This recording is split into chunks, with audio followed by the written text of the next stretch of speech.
बाबा साहब अम्बेडकर जी कहते थे गांधी कोई महात्मा नहीं है। मैं उसे महात्मा कभी नहीं मानता, क्योंकि गांधी के अंदर कोई महात्मा नजर नहीं आता है। यह बात डॉक्टर अम्बेडकर जी ने गांधी जी के बारे में कही थी, क्योंकि बाबा साहेब अम्बेडकर जी गांधी जी को बहुत अच्छे से जान चुके थे।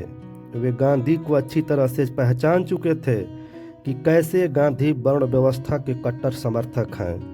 वर्ण व्यवस्था को बनाए रखने के लिए किस तरह से समाज को जातियों में बांटा जा रहा है। तो जय भीम दोस्तों, मैं हूं विशाल अम्बेडकर। आज इस वीडियो में जानेंगे कि किस बात को लेकर डॉक्टर अम्बेडकर जी और महात्मा गांधी जी के बीच कभी नहीं बनती थी। तो आप लोगों से निवेदन है कि इस वीडियो को पूरा जरूर देखें। यदि आप इस चैनल पर नए हैं तो इस चैनल को सब्सक्राइब कर लें और बेल आइकन को भी प्रेस कर लें। दोस्तों, इतिहास के पन्नों में एक समझौता होता है 24 सितंबर 1932 को, जिसको पूना पैक्ट कहा जाता है।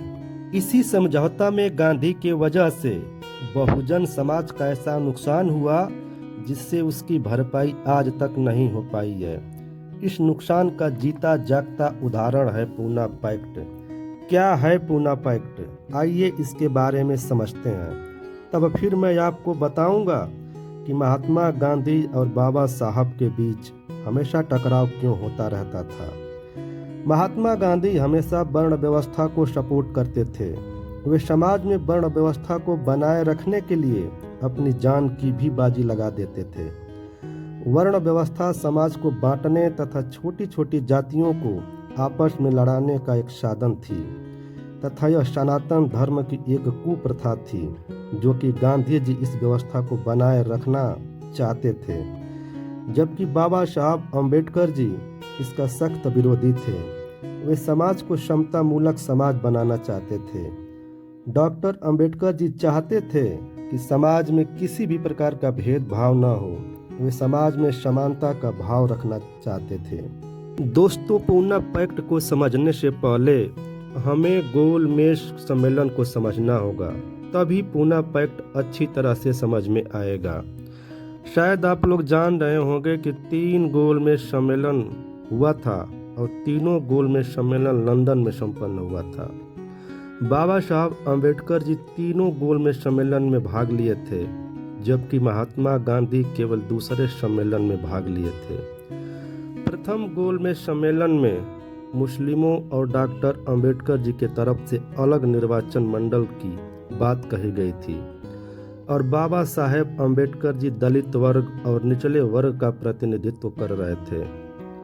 द्वितीय गोलमेज सम्मेलन में बाबा साहब अम्बेडकर जी की मुलाकात महात्मा गांधी जी से होती है।